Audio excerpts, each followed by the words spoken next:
So hello and welcome to this special episode of the Prospect Podcast. My name is Benjamin Clark and I'm joined here by Mehdi Hasan. Now Mehdi probably needs no introduction, but I'll give him one anyway. He is originally a British journalist who is now in the US. He has worked for Al Jazeera, he's worked for MSNBC, and now he owns his own media company, Zeteo, which we'll be talking about today. Now, the Prospect Podcast is usually hosted by my colleagues Ellen Halliday and Alona Thurber, but we're drawing some inspiration from Mark Zuckerberg at the moment, and we're embracing our masculine energy. So I've got another fellow dude on the podcast today to bro it up a bit. Now, start by endorsing Mark Zuckerberg. I guess. Yeah. Sarcasm in case that wasn't clear. So I guess to start off with today, Mehdi, I have, as many listeners can probably tell from my accent, I'm originally from Australia. I landed in the UK last year, and I have found that having an outsider's lens on local politics can be quite useful. You tend to pick up and notice some things that others might not. And so you moved from the UK over to the US. Did you have similar moments where things surprised you or jumped out at you that maybe the locals didn't? That's a great question. Thanks, Ben. I think that is true for a lot of foreign journalists in the US. The United States is such a insular place in a weird way. It's a massive country, but in political media terms, very insular, doesn't really look at the rest of the world, doesn't draw much inspiration from the rest of the world. So when outsiders turn up, it is quite disruptive. And I think one of the reasons I have been able to be successful in the US, partly is probably because I've brought that outsider lens you've talked about and take a slightly different stance on issues and just tonally take a different approach to journalism, to interviewing. Something I've pointed out in the past is if you look at the first Trump term, where he was doing interviews all the time, but no interviewers were landing any blows. And then you look at Jonathan Swan, Australian, now American, did a very famous interview with him for Axios, where he just absolutely destroyed him during the pandemic. And it was because he came as an outsider, asked questions in a very different way. If you look at some of the most successful journalists who have been able to kind of puncture some of the bubbles of Trumpism and MAGA, you look at Daniel Dale at CNN, who's a Canadian journalist, who's come with his fact-checking lens and very blunt and direct and honest approach. And then, there's people like myself who have come along and done a different kind of political interview. So I do think there is a value to having that outsider lens, because US politics is quite set in its ways and needs a bit of disrupting in terms of political journalism. Yeah, interesting. So I guess to move to your new venture, Zeteo, it's around about a year old, almost a year old now. Many of our listeners may not have heard of it before, given it's so fresh. So would you like to give us just a really quick elevator pitch? Like, what is it? Who have you got working for you? Give us a bit of a taste. I founded Zeteo, almost a year ago. We're coming up to our first birthday. We founded on the Substack platform in the United States. We are a kind of all-singing, all-dancing media company. We do streaming shows, we do podcasts, we do op-eds, we do essays, we do live events. You name it, we do it. And I launched it as an independent journalistic platform because I was kind of fed up of the way that, in particular, especially US media organizations, but media organizations in general, were kind of pulling their punches on some of the big issues of the day, be it racism, the rise of fascism, the genocide in Gaza. And I wanted to be able to have a platform where you don't have to look over your shoulder, you don't have to worry about the C-suite or the corporate backers or the advertisers, and be able to actually do unfiltered journalism, which a lot of us talk about, but fewer of us actually practice. So I launched it, and I pulled together kind of friends and contacts and people I admire to be contributors who have a similar view of the world in terms of kind of tonally and disrupting. We have Naomi Klein, and we have Greta Thunberg, and we have Owen Jones, and we have Fatima Bhutto, we have Bassem Youssef, the comedian. So it's a kind of a bunch of interesting people from different walks of life, different countries, giving their perspectives in different forms, as I say. We are now at, I think, 600,000 followers on YouTube. We have about 350,000 subscribers on Substack. We've grown quite quickly and made some noise in the US media and in the global media, as I say, on some of the big issues of the day where other journalists are just pulling their punches. Yeah, interesting. So I wanted to ask you about that journey of going from being a part of the mainstream media to choosing to go independent. And so you're not the only one. In fact, there's sort of, after you've done it and proceeding, but particularly after, there's been a sort of flood of journalists who have quit mainstream media positions and have particularly taken up Substack, but other platforms too. So I guess there's like two ways that you could look at that. One, I guess you could say there's like pull factors. If you've got a particular, personal following, personal brand. You can make a lot of money on Substack. Yes. There's also, I guess you could say, push factors. You mentioned, being in the mainstream media, you've got to, work with advertisers, C-suite executives, etc. And so I guess what motivated you specifically to make the jump to go independent, and what do you think might be motivating some of the others who have followed in your wake? So around end of 2023, after October the 7th, MSNBC cancelled my 2 shows. And they said, but you can stay on and be a guest host and be an analyst. You just won't have your shows. And I thought, that's a weird situation, not something I really want to do. It's just not in my nature to kind of just sit on the bench, especially in 2024, which I realized would be a huge year, both for the Middle East and for American politics with the election. I needed a platform somewhere I could say my piece. So it was a no-brainer that I was going to leave MSNBC at that point. The minute that happened, the issue was, do I go work somewhere else? Or do I actually do my own thing? And, the phrase, if not now, when? And it was a sense of, I've worked for Sky News and the BBC and Al Jazeera and MSNBC. I've worked in the US and the UK. And why not just do it now? Why don't take all those experiences and the personal following, as you say? What was interesting is I could have just gone and done a solo Substack like a lot of people have done and made a lot of money. Tucker Carlson left Fox and did the Tucker Carlson Network, TCN, just one-man band, it's just Tucker. I could have done that. It would have been great for my ego and bank balance, but I did actually want to build something beyond myself. I did see the progressive media space as being empty when it comes to the subscription model. And I did want to build something that will hopefully endure beyond me. And therefore we set up Zeteo, which means, it's an ancient Greek word, means to seek the truth, to seek out, to inquire. And that was the principle, who are like-minded people who want to do that. But yeah, the push and pull factors were there. We now have the technology to be able to go independent in a way you couldn't 5-10 years ago, forget 20 years ago. You now are able, within minutes, to be able to set up a platform on whether it's Substack or Beehive or Ghost or whatever platform you want to use, to connect with people instantly, immediately, cut out all the middlemen.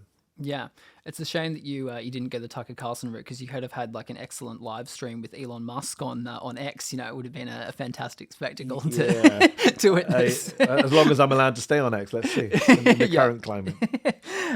So I guess, but as you mentioned, leaving MSNBC, there was, a significant backlash from your audience at MSNBC when they did, cancel those shows and offer you as a guest position, and then you eventually left, including backlash from some, high-profile members of your audience, like, Democratic politicians, that kind of thing. And I guess a similar thing has just happened with Jim Acosta at CNN. He was moved to the graveyard shift, and a lot of his, particularly, people who are kind of see themselves as part of the anti-Trump resistance, I suppose, saw him as a strong figure for them.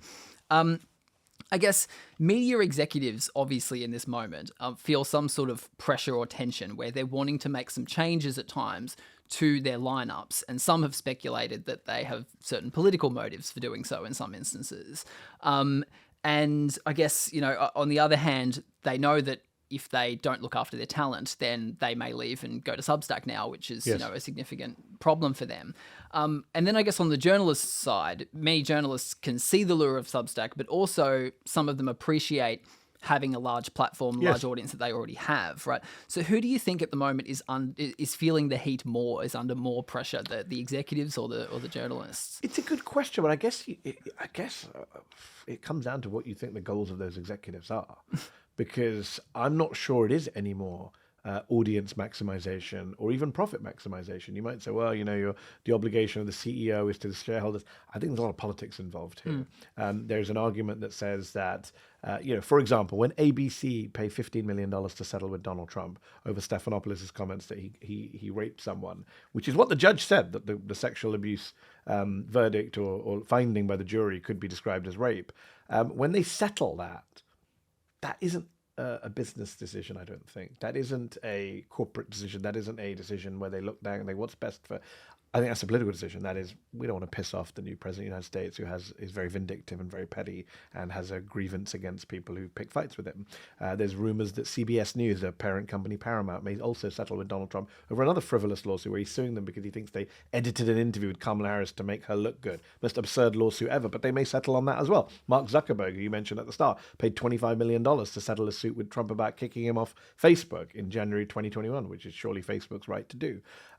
These payments and this behavior by media executives isn't driven by what's the audience want? How do we get the best ratings? It's driven by how do we keep our heads down? How do we stop getting in, Trump's crosshairs and MAGA's crosses? There is a real fear in the US mainstream media right now. People are keeping their heads down. They are cowed, to use the phrase of fascism scholars like Timothy Snyder, there's anticipatory obedience. They're obeying in advance because they just don't want the trouble that comes from picking a fight with an authoritarian government. You have an FCC, a Federal Communications Commission, which now has a Trump chair, which is going around basically intimidating media organizations. So I think that's driving a lot. So when someone like Jim Acosta says, well, I'm leaving because you give me the graveyard slot, CNN, he had great ratings. CNN didn't say, well, we can't afford to lose because they've got great ratings. CNN's like, well, Trump will be pleased. I mean, this is my assumption. I don't know what happened in the CNN boardroom, but I would assume there's a little bit of, well, if he goes, that's fine because Trump will be happy. Yeah, interesting. I mean, I guess the way that you put that there, that seems to me to have a parallel to the way that some of these, tech executives are looking at Trump. And there seems to be a sort of simultaneous sense of fear and wanting to get ahead of what he might do to them, and also kind of trying to ingratiate themselves. 100%. Yeah. Do you see and that? make money in the process? Like for them, they're trying to do a win-win situation where if you take Zuckerberg, for example, Musk is a different category because he's literally in the government now. But if you take someone like Zuckerberg, who pretended to be a liberal for a long time, there were rumors that he wanted to be the Democratic presidential candidate at one point, and now gone full MAGA with, appearance, tone, style of speech, sucking up, going on Joe Rogan to talk about masculine energy, canceling all his, DEI programs and fact checkers, moving to Texas, all of that stuff. That is partly driven by a fear of Trump. Trump literally wrote in his book that he would lock up Mark Zuckerberg, which is funny because Zuckerberg goes around saying, well, Biden was mean to me. I don't remember Biden threatening to put you in prison. That was Trump. Threatened to put him in prison, demonized him. But also, from Zuckerberg's perspective, it's a money-making opportunity as well. And it's an opportunity actually to be who you really are. I think a lot of these tech bros always were right-wing reactionaries deep down, and they played the liberal game in Silicon Valley for a while. They tick lots of boxes, but this is who they really are. I think that genuine, there's that great line someone said the other day that Mark Zuckerberg in real life makes the horrible Mark Zuckerberg from the movie The Social Network look good. Like he's much worse in real life than his character in the movie. So this is the reality that a lot of these people, these tech bros and the PayPal mafia, as they know, and the David Sacks and Peter Thiels and Musk, they always did have quite reactionary views on race and gender and some of this stuff, integration, and it's coming out now. Yeah, interesting. I mean, I guess to go back a little bit to Zeteo and to your independent venture here, I guess some critics have said around, the move to independent from many of these mainstream journalists, that one of the risks with having a more subscriber-based model, that you're reliant on your subscribers for all your revenue, that one risk with that is that it can be tough to tell your subscribers sometimes things that they might not want to hear 100%. Or things that, might not immediately chime with what they already think, right? Now, I watched, again, your interview with Jill Stein in the lead up to the election again, and you really grilled her. You really held her to account there, right? But I imagine that some of Zeteo's audience may have gone into that interview, having a fairly positive opinion of Jill Stein, right? And so is this a tension that you feel in that interview? It didn't seem like it, but, is this something that you are aware of, that you're thinking about when So it's a great question. I think, let me add a caveat. First of all, I do think what you ask is a very valid question, but I think it also applies beyond subscriber businesses. Somebody made a good point about the MAGA media complex right now, which is any YouTuber or even Fox host who criticises Trump or calls out the absolute nonsense that's going on right now in government knows that they lose a huge portion of their audience immediately. They know they lose advertiser revenue, whether you're a YouTuber or whether you're a Fox primetime host. You're in trouble. And famously, after the 2020 election, when Fox initially did not come out and do the election denialism, which they then later had to settle with Dominion for, they saw huge amounts of their audience switching to Newsmax and OANN, these kind of even more far-right cable channels. And that affected, oh crap, we're losing audience, right? So this is a problem, especially on the right, but across the media industry as a whole, which is people are very tribal right now. They're very much in echo chambers. And therefore, if you say stuff that doesn't quite fit with their priors, yes, you're likely to provoke a backlash. People really don't want a diversity of opinion right now. It's a problem.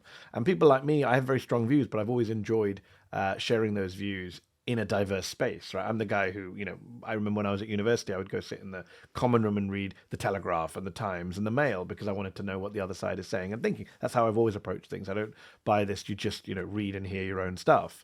And look, the Jill Stein interview is a very interesting example of that, because actually it did very well for us financially as a product. We put it behind a paywall and people paid the money to watch the interview. So from a pure business perspective, in the short term, did well. But clearly people were upset. There was also a lot of people who unsubscribed. They said, we don't like your attitude towards Jill Stein. She's amazing. How dare you ask her all these questions? You're just pushing corporate talking points. You're a Democratic shill. Which is funny, because when I grilled the Democrats, they loved me. So it's that classic thing where, you only like my tough interviews when I'm interviewing someone you don't like. I try and be tough on most people who come on my show, especially elected politicians. But yeah, it's a real problem. And I think there is a temptation, 100%, to avoid those kind of contentious things that might upset your subscriber base. And yeah, I'm sure there were some people who probably thought not a wise move by Mehdi to have done that interview just and probably lost a lot of subscribers over it. But I'm always going to do that. Like, the whole point of setting up Zeteo and going independent is to be independent. It would be insane then if I left MSNBC and corporate media because I wanted the freedom to say what I wanted to say, and now I'm not being free to say what I say because I'm worried about some people on the internet being mean to me. It is what it is. I mean, luckily our subscribers, the core subscribers, understand what we're trying to do. But sure, that's definitely a pressure on people on the left and the right online. And the subscriber business, that's the biggest challenge, right? The churn. You are losing people all the time, and you're always trying to recruit more people than you're losing. Yeah, interesting. Yeah. So I guess one thing that you and Zateo have become known for is your critical coverage of Israel and their conduct in Gaza particularly. Yeah. I guess, on the one hand, as you've noted, that can draw quite a loyal following of an audience that is, hungry for that kind of content and that kind of perspective. But I guess on the other hand, like there can be quite a personal backlash for journalists who speak up on Palestine. And so, for instance, you appeared on CNN and there was this, rather nasty gentleman, Ryan Gish, I think his name was. And, I won't repeat the comment because it's awful. But, I guess what are some of the challenges when speaking up about Palestine?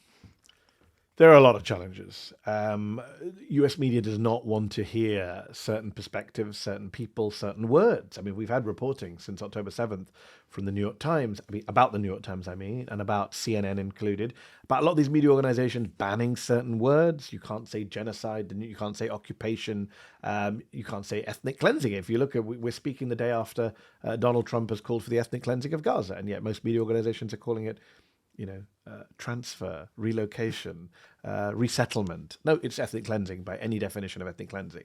And media organizers don't want to use these words because it's such an incendiary topic and they're under so much pressure not to go after Israel. So, it is very difficult. And now, after October 7th, there is a kind of weird, violent streak amongst some supporters of Israel. You mentioned the guy I was on CNN with who basically, suggested jokingly that I should be blown up. And that is the context we live in now. But I just want to put it in a broader perspective. If you're in the Western media, you are facing possible cancellation. It's funny that right-wingers talk about cancel culture. The biggest victims of cancel culture have always been supporters of the Palestinian cause, whether on campus or in the media. But you are facing, job challenges, cancellation challenges, abuse online, being smeared as an anti-Semite. And it's all problematic. And I've been through all of the above. But I just want to put it in a wider context. The reality is that the people who are facing the biggest threat from this are the journalists in Gaza, who have been killed at a record level. Over 200 journalists killed in Gaza since October 7th. More journalists killed in Gaza than in all of the other conflicts in the world put together. And the real tragedy is that the US media not just cracked down on critical coverage of Israel at home, but completely abandoned their peers and their colleagues in Gaza. A very shameful episode in Western media history. I think journalists who didn't say a word about their fellow journalists being gunned down and bombed in their homes in Gaza for 16 months, I think history will judge them harshly.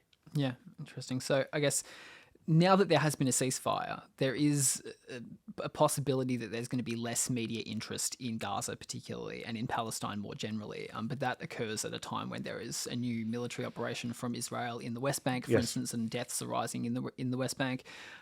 Does that worry you that there may be waning interest in the Palestinian cause? No, 100%. I think part of the kind of quote unquote ceasefire, I think it's a bit, let's see if it's an actual ceasefire. Israel is still killing people in Gaza and especially in the West Bank.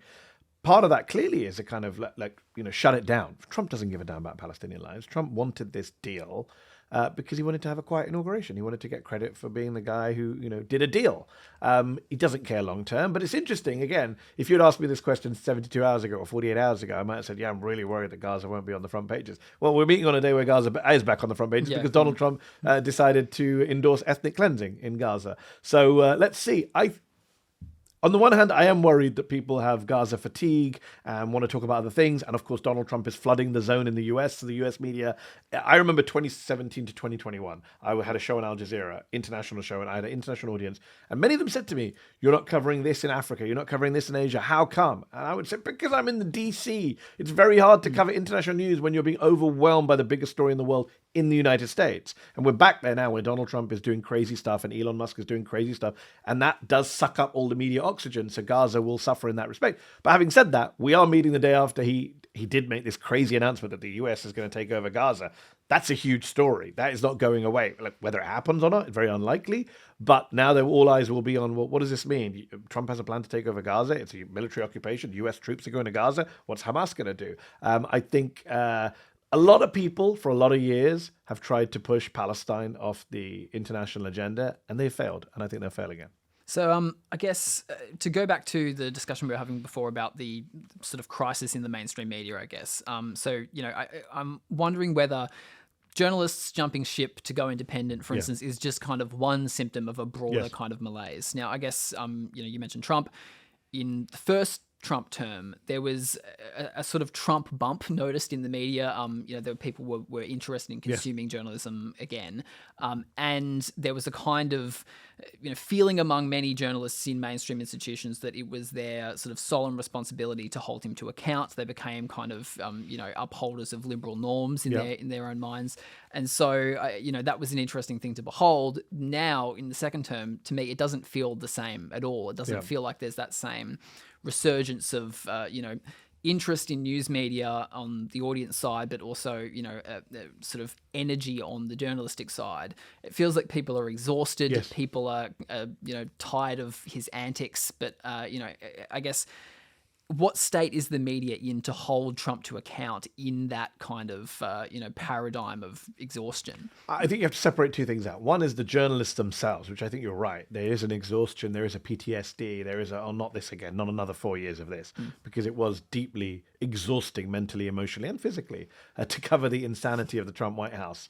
for 4 years. And there's definitely that. Amongst journalists, and then amongst news executives that we talked about before, the corporations that run these big media organizations. I think there's a sense of, we don't want to upset Donald Trump, as I mentioned earlier. There's a sense of, let's not do what we did last time, because that was biased, right? There's a new thing, which is, we were biased, we were anti-Trump, but we want to be neutral now. You have the owner of the LA Times pushing this. We need to be neutral. And neutral just means give Trump a pass, which is not my definition of neutral. Also, this idea of neutrality when the free press itself is under attack is BS. Like this idea that journalists shouldn't have biases. Well, actually, there's one bias every journalist should have, which is a bias towards the truth. And there's another bias every journalist should have, which is a bias towards democracy, right? Journalists are not neutral actors when it comes to the future of democracy. A free press cannot survive without a democracy. So if democracy is under assault, journalists need to be taking a stance, not just saying, well, I'm just a disinterested observer watching from afar above the fray. That doesn't work. But look, I do think the ratings are going to change. I've said this for a while. I said this to colleagues of mine. We at Zeteo saw a big dip in subscribers after the election where people were just saying we're exhausted. We were getting notes from people saying, I'm cancelling my subscription. I can't do this again for another 4 years. I'm so depressed that he won. I can't read all this bad news all the time. And I saw that, the New York Times did a big story about how, cable ratings were falling. MSNBC, my old outfit, was seeing huge plunge in ratings. But I think that's changing now. And it's changing simply because of who Trump is. And we knew that once he became president, it would be insane. I was warning it would be insane, but even I didn't realize it'd be this insane. Like, as Trump's always hold my beer. You think it's going to be that I'm even worse than you think. We're 2 weeks into the Trump presidency. It feels like it's 2 years. Feels like we've had 2 years worth of news.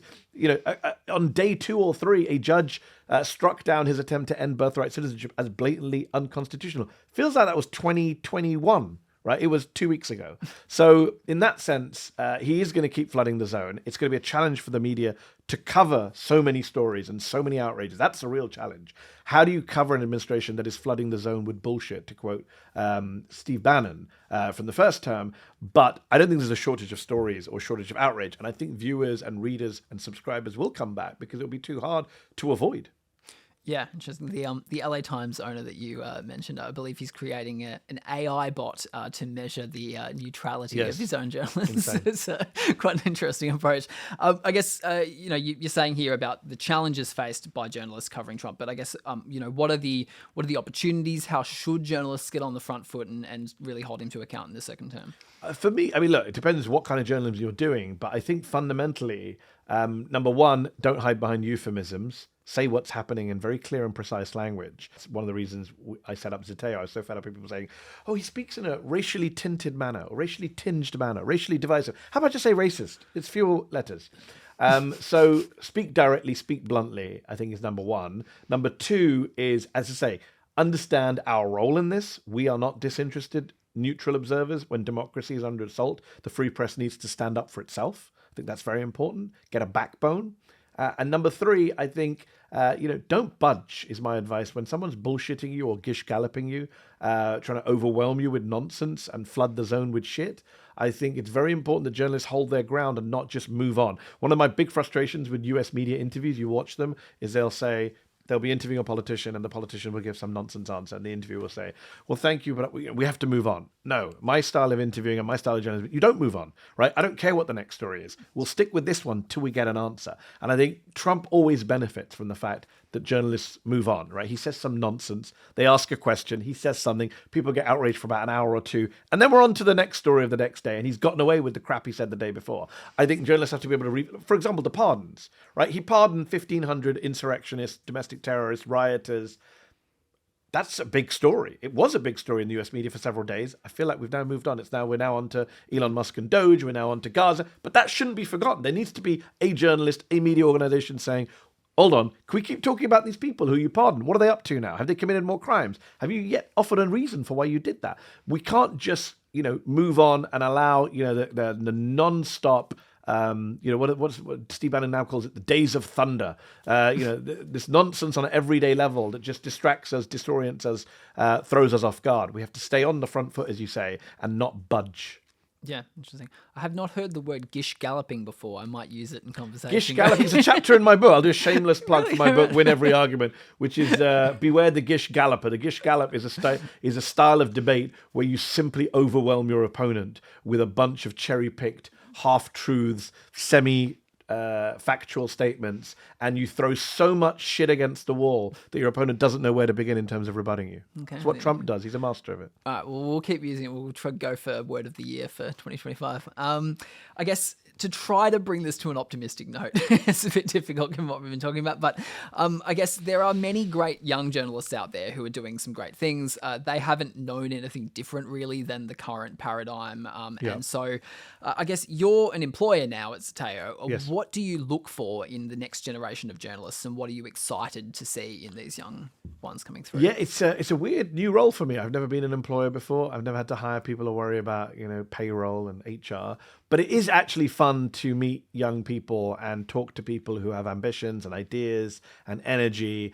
For me, it's always been about the energy, right? I'm the person who wants people speaking up, speaking out, taking the initiative.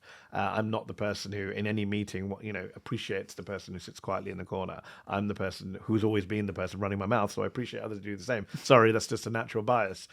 So I do think the young journalists coming through who really want to break a story or really want to go out there and find a guest or an interviewee that someone else hasn't found. I think those are the people that appeal to me, and there are a lot of talented young people coming through. I feel bad for the young generation of journalists coming through because of the lack of opportunities, because mainstream media is firing so many people and shutting down so many departments and cutting so many wages and benefits. It was very different when I became a journalist exactly 25 years ago this year. I graduated university in 2000 and went to work at ITV News as a news desk assistant. That was my first job, I remember. Back in 2000, much more innocent time.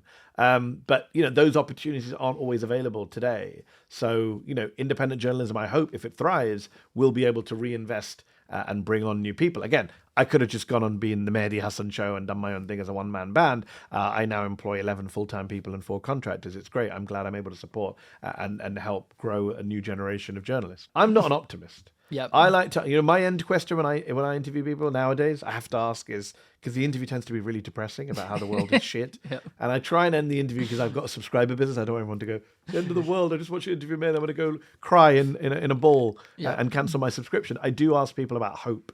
And I think what we've done in the current era is we've confused optimism with hope. I am not optimistic at all. I think things are going to get much worse before they get better. I do not think, everything's going to be fine. No, it's going to be really bad. But that doesn't mean you give up on hope. Hope is about the struggle for change. It doesn't mean things are going to get better. It doesn't even mean you're going to win. But it just does mean that you acknowledge that there is some light out there amidst the darkness. And for me, I'm always trying to find that little bit of glimpse of hope.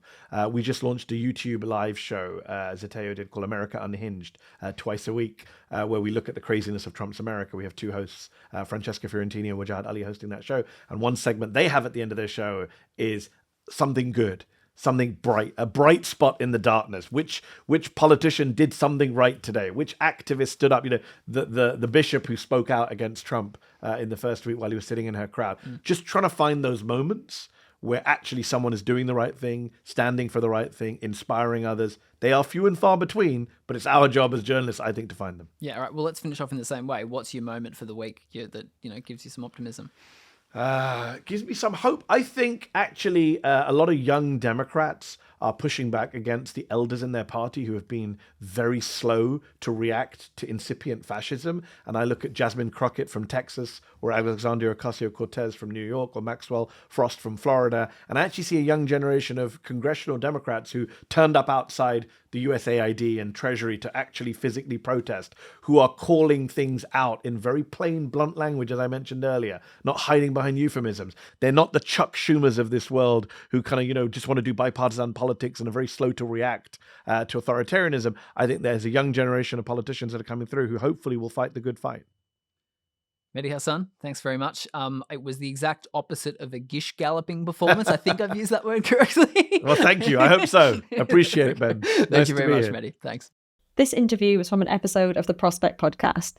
To listen to the episode in full, including further discussion and our weekly banger and dud section, click the link in the description below. And to read more of Prospect's award-winning journalism, head to prospectmagazine.co.uk.